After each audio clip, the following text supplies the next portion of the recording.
ನಮಸ್ಕಾರ. ಈ ಜ್ಯೋತಿಷಕ್ಕೆ ಸಂಬಂಧಪಟ್ಟಂತೆ ಸಾವಿರಾರು ಜನ, ಲಕ್ಷಾಂತರ ಜನ ಜ್ಯೋತಿಷರಿದ್ದಾರೆ. ಬಟ್ ತುಂಬ ಜನ ಹೇಳೋದು ನಿಜ ಆಗೋದಿಲ್ಲ.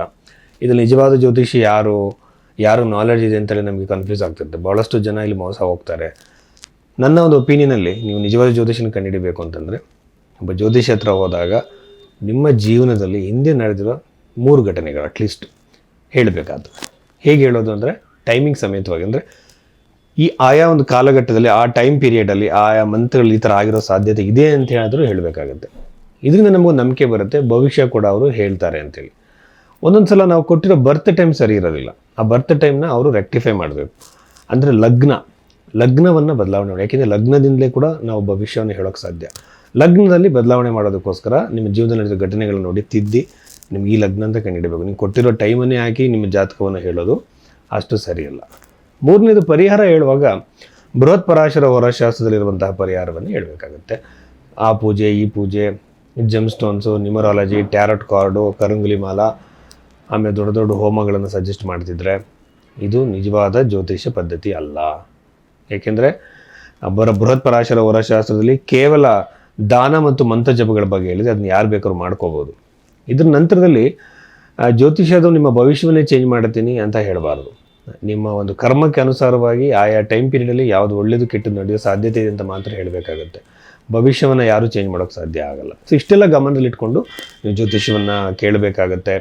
ಮತ್ತು ಕೆಲವು ಸಂದರ್ಭದಲ್ಲಿ ಏನು ಮಾಡ್ತಾರೆ ಅಂದರೆ 10 ನಿಮಿಷದಲ್ಲಿ 20 ನಿಮಿಷದಲ್ಲಿ ಎಲ್ಲ ಇಡೀ ಕುಟುಂಬದವ್ರದ್ದೇ ಜ್ಯೋತಿಷ್ಯ ಹೇಳ್ಬಿಡ್ತಾರೆ ಕೆಲವರು. ಅದು ಸಾಧ್ಯನೇ ಇಲ್ಲ. ಯಾಕೆಂದರೆ ಒಂದು ಜಾತಕವನ್ನು ಟೈಮ್ ತೊಗೊಂಡು ಅನಲೈಸ್ ಮಾಡಬೇಕು.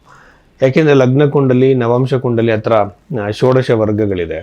ಆಮೇಲೆ ಅಷ್ಟಕ ವರ್ಗಗಳನ್ನ ನೋಡಬೇಕಾಗತ್ತೆ. ಮ್ಯಾನ್ಯಲ್ ಕ್ಯಾಲ್ಕುಲೇಷನ್ಗಳು ಮಾಡಬೇಕಾಗತ್ತೆ. ಸಾಫ್ಟ್ವೇರ್ ಇದ್ದರೂ ಕೂಡ ಬಹಳ ಟೈಮ್ ಹಿಡಿಯುತ್ತೆ. ಸೊ ಇದನ್ನು ಗಮನದಲ್ಲಿ ಇಟ್ಕೋಬೇಕು. ಗ್ಲ್ಯಾನ್ಸ್ ಮಾಡಿದ ತಕ್ಷಣವೇ ಯಾರು ಕೂಡ ಜಾತಕವನ್ನು ಹೇಳೋಕ್ಕೆ ಸಾಧ್ಯ ಇಲ್ಲ. ಸೊ ಇಷ್ಟು ಗಮನದಲ್ಲಿ ಇಟ್ಕೊಳ್ಳಿ. ಹಾಗೆಯೇ ರಾಶಿ ಭವಿಷ್ಯವನ್ನು ಹೇಳುವಾಗ ಬಹಳಷ್ಟು ವಿಚಾರಗಳನ್ನು ಗಮನಿಸಬೇಕಾಗತ್ತೆ. ಇಲ್ಲಿ ಮಂತ್ರೇಶ್ವರನ ಫಲದೀಪಿಕೆ ಗ್ರಂಥವನ್ನು ನಾನು ಆಧಾರವಾಗಿ ಹೇಳ್ತೀನಿ. ಇಂಡಿಕೇಶನ್ಸ್ ಮಾತ್ರ. ಬಟ್ ನಿಮಗೆ ನಡೆದಿರುವಂಥ ದಶೆ, ನಿಮ್ಮ ಲಗ್ನ, ಇದ್ರ ಮೇಲೆ ನಿಮ್ಮ ಭವಿಷ್ಯ ನಿರ್ಧಾರ ಆಗುತ್ತೆ. ಕನ್ಯಾ ರಾಶಿಯವರು ಸಂಬಂಧಪಟ್ಟಂತೆ ಈ ಒಂದು ವಾರದಲ್ಲಿ ನಡೆಯುವಂತಹ ಘಟನೆಗಳ ಬಗ್ಗೆ ನಾವು ನೋಡೋದಾದರೆ ನನಗೆ ಇಲ್ಲಿ ಅತಿ ಹೆಚ್ಚು ಈಗ ಜಾತಕದಲ್ಲಿ ಧರ್ಮ, ಅರ್ಥ, ಕಾಮ, ಮೋಕ್ಷದ 4 ಇರುತ್ತೆ. ಇದರಲ್ಲಿ ಗ್ರಹಗಳು ಯಾವ ಒಂದು ಸ್ಥಾನದಲ್ಲಿ ಕಾನ್ಸಂಟ್ರೇಟ್ ಆಗಿದ್ದಾವೆ ಅನ್ನೋದ್ರ ಮೇಲೆ ನಮ್ಮ ವ್ಯಕ್ತಿತ್ವ ನಿರ್ಣಯ ಆಗುತ್ತೆ. ಈಗ ಫಾರ್ ಎಕ್ಸಾಂಪಲ್ ಒಬ್ಬ ವ್ಯಕ್ತಿಗೆ ಪಂಚಮ ಭಾವದಲ್ಲಿ ಹೆಚ್ಚು ಗ್ರಹಗಳಿದ್ದಾಗ ನಾವೇನು ಹೇಳ್ಬೋದು ಅಂತಂದರೆ ಧರ್ಮಕ್ಕೆ ಅವರು ಜಾಸ್ತಿ ಬೆಲೆ ಕೊಡುವಂಥವ್ರು. ಸ್ವಲ್ಪ ವ್ಯಕ್ತಿತ್ವದಲ್ಲೂ ಆ ಒಂದು ನೇಚರ್ ಜಾಸ್ತಿ ಇರುತ್ತೆ. ಹಾಗಾಗಿ ಉತ್ತಮ ಕೆಲಸ ಕಾರ್ಯಗಳನ್ನು ಮಾಡ್ತಾರೆ ಅಂತ ಹೇಳ್ಬೋದು. ಅವ್ರ ವ್ಯಕ್ತಿತ್ವ ಕಂಪ್ಲೀಟಾಗಿ ಆ ಕಡೆಗೇ ಡ್ರೈವ್ ಆಗುತ್ತೆ. ಈ ಬಗ್ಗೆ ನಾವು ನೋಡಿದಾಗ ಚತುರ್ಥ ಭಾವ ಇವರಿಗೆ ಮತ್ತು ಪಂಚಮ ಭಾವನೇ ಇವರಿಗೆ ಸ್ಟ್ರಾಂಗ್ ಆಗಿರೋದ್ರಿಂದ ನನ್ನ ಪ್ರಕಾರ ಹೊಸ ಕೋರ್ಸ್ಗಳು, ಹೊಸ ಎಜುಕೇಷನಲ್ ಕೋರ್ಸ್ಗಳನ್ನ ಇವ್ರು ಮಾಡೋ ಸಾಧ್ಯತೆ ಇರುತ್ತೆ. ಅಥವಾ ಎಜುಕೇಷನ್ ಮಾಡ್ತಾ ಇದ್ದರೆ ಉತ್ತಮವಾಗಿ ಪ್ರೋಗ್ರೆಸ್ ಇರುತ್ತೆ. ಚತುರ್ಥ ಭಾವದಲ್ಲಿ ಅತಿ ಹೆಚ್ಚು ಗ್ರಹಗಳ ಕಾನ್ಸಂಟ್ರೇಷನ್ ಈ ಕನ್ಯಾ ರಾಶಿಯವರಿಗೆ ಆಗಿರೋದ್ರಿಂದ ನನ್ನ ಪ್ರಕಾರವಾಗಿ ಪ್ರಾಪರ್ಟಿ ಖರೀದಿಗೆ ಸಂಬಂಧಪಟ್ಟಂತೆ ಬಹಳ ಅತ್ಯಮೂಲ್ಯವಾಗಿರುವಂತಹ ಸಮಯ ಇದು. ಈಗ ಬ್ಯಾಂಕ್ ಲೋನ್ಗಳಿಗೆ ಅಪ್ಲೈ ಮಾಡಿರ್ತೀರ, ಇನ್ನೊಂದು ಪ್ರಯತ್ನ ಮಾಡಿರ್ತೀರ, 100% ಅಲ್ಲಿ ಈಸಿಯಾಗಿ ಅವ್ರ ಪ್ರಾಪರ್ಟಿನ ಖರೀದಿ ಮಾಡುವಂಥ ಸಾಧ್ಯತೆಗಳಾಗುತ್ತೆ. ಜೊತೆಯಲ್ಲಿ 4ನೇ ಮನೆಯಲ್ಲಿರುವಂಥ ಶುಕ್ರ ಗ್ರಹ ಬಂದು ವೆಹಿಕಲ್ ಪರ್ಚೇಸ್ಗಳು ಹೆಚ್ಚಾಗುತ್ತೆ ಕನ್ಯಾ ರಾಶಿಯವರಿಗೆ. ವೆಹಿಕಲ್ ಪರ್ಚೇಸು ಮತ್ತು ಪ್ರಾಪರ್ಟಿ ಪರ್ಚೇಸ್ಗಳಲ್ಲಿ ಮನೆಗಳ ಖರೀದಿ ಮಾಡುವಂಥವ್ರಿಗೆ ಬಹಳ ಒಳ್ಳೆಯದು. ಇದ್ರ ಜೊತೆಲಿ 4ನೇ ಮನೆಯಲ್ಲಿರುವಂಥ ಪಾಪಗ್ರಹಗಳನ್ನ ನೋಡ್ತಾ ಇದ್ದರೆ ತಂದೆ ತಾಯಿ ಮಧ್ಯದಲ್ಲಿ ಬಿರುಕುಗಳು, ಕಿರಿಕಿರಿಗಳು, ಅವ್ರ ವೈವಾಹಿಕ ಜೀವನದಲ್ಲಿ ಸಮಸ್ಯೆಗಳು ಬರೋ ಸಾಧ್ಯತೆ ಅತಿ ಹೆಚ್ಚು ಅಂತ ಹೇಳ್ಬೋದು.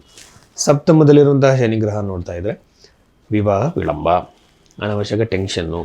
ವಿವಾಹ ವಿಳಂಬ ಅಲ್ಲದಲೇ ಒಂದೊಂದ್ಸಲ ಏನಾಗ್ಬಿಡುತ್ತೆ ಅಂದರೆ ನಮಗೆ ಇಷ್ಟ ಆಗದಲ್ಲೇ ಇರುವಂತಹದ್ದು, ನಮಗೊಂದು ಸ್ವಲ್ಪ ಕೂಡ ಸಮಾಧಾನ ಆಗದೇ ಇರುವಂತಹ ಸಂಬಂಧಗಳು ಬರುವಂಥದ್ದು, ಈ ಥರ ಸಾಧ್ಯತೆಗಳು ಜಾಸ್ತಿ ಇರುತ್ತೆ. ಯೂಶ್ವಲಾಗಿ ಶನಿಗ್ರಹ ವಿವಾಹವನ್ನು ವಿಳಂಬ ಮಾಡುವಂಥದ್ದು, ಮದುವೆ ಒಡೆಯುವಂಥ ಗ್ರಹ ಏನಲ್ಲ, ವಿಳಂಬ. ಏಕೆಂದರೆ ಶನಿಗ್ರಹ ಅನ್ನುವಂಥದ್ದೇ ಒಂದು ಸ್ಲೋ ಮೂವಿಂಗ್ ಪ್ಲ್ಯಾನೆಟ್ ಆಗಿರೋದ್ರಿಂದ ಅದು ಬಂದು ನಿಮಗೆ ಯೂಶ್ವಲ್ ಆಗಿ ಮದುವೆನೇ ವಿಳಂಬ ಮಾಡೋದು. ಸೊ ಪ್ರಾಪರ್ಟಿ ಖರೀದಿ ಒಳ್ಳೆಯದಂತ ಹೇಳಿದ್ದೀನಿ. ದಶಮ ಭಾವದಲ್ಲಿರುವಂಥ ಗುರುಗ್ರಹವನ್ನು ಎಗೇನ್ 4th ಹೌಸಿಂದ ನೋಡ್ತಿರುವಂಥದ್ದು. ಒಂದು ಕರಿಯರಲ್ಲಿ ಸಡನ್ ರೈಸ್ ಇರುತ್ತೆ. ಈಗ ಫಾರ್ ಎಕ್ಸಾಂಪಲ್ ನೀವು ಒಂದು ಜಾಬಲ್ಲಿ ಇರ್ತೀರ, ತುಂಬ ವರ್ಷ ಅಲ್ಲೇ ಕೆಲಸ ಮಾಡಿರ್ತೀರ, ಅಲ್ಲಿ ಸಡನ್ ರೈಸ್ ನೀವು ನೋಡ್ತೀರ. ಅಂದರೆ ಒಂದು ಪ್ರಮೋಷನ್ಸ್ ಥರ ಸಿಗ್ಬೋದು. ಜೊತೆಲಿ 12 ಮೇಲೆ ಕೇತು ಇರೋದ್ರಿಂದ ಯೂಶ್ವಲ್ ಆಗಿ ಸ್ಪಿರಿಚುವಲ್ ಆಗಿರುವಂತಹ ಟೈಮ್ ಪೀರಿಯಡ್ ಇದು. ಕೇತು ಗ್ರಹ ಭಾಳ ದಿನಗಳವರೆಗೂ 12ನೇ ಮನೆ ಇರೋದ್ರಿಂದ 12ನೇ ಮನೋದು ಗ್ರಂಥಗಳಲ್ಲಿ ಹೇಳಿರುವ ಹಾಗೆ ಒಂದು ರೀತಿ ತುಂಬ ಒಂದು ಮೋಕ್ಷ ಸ್ಥಾನ. ಅಲ್ಲಿಗೆ ಆ ಗ್ರಹ ಇರುವಂಥದ್ದು ಅವರಿಗೆ ಯೂಶ್ವಲ್ ಸ್ಪಿರಿಚುವಲ್ ಥಾಟ್ಸ್ಗಳು ಹೆಚ್ಚಾಗಿ ಬರ್ಬೋದು. ಈಗ ಮನುಷ್ಯ ಸ್ಪಿರಿಚುವಲ್ ಆಗೋದೇ ಅವನ ಗುರಿ. ಆ ಒಂದು ಪಾತಲ್ಲಿ, ಆ ಒಂದು ದಾರಿಯಲ್ಲಿ ಒಂದು ಹೊಸ ಒಂದು ಆಲೋಚನೆ ನಿಮಗೆ ಬರೋ ಸಾಧ್ಯತೆ ಇರುತ್ತೆ ಈ ಕನ್ಯಾ ರಾಶಿಯವರಿಗೆ. ಅದಾದಮೇಲೆ ದಶಮ ಭಾವನೆ ನನಗೆ ತುಂಬ ಚೆನ್ನಾಗಿ ಕಾಣಿರೋದ್ರಿಂದ ಕರಿಯರಲ್ಲಿ ದೊಡ್ಡ ಮಟ್ಟದ ಪ್ರೋಗ್ರೆಸ್ ಇವ್ರು ನೋಡ್ತಾರೆ.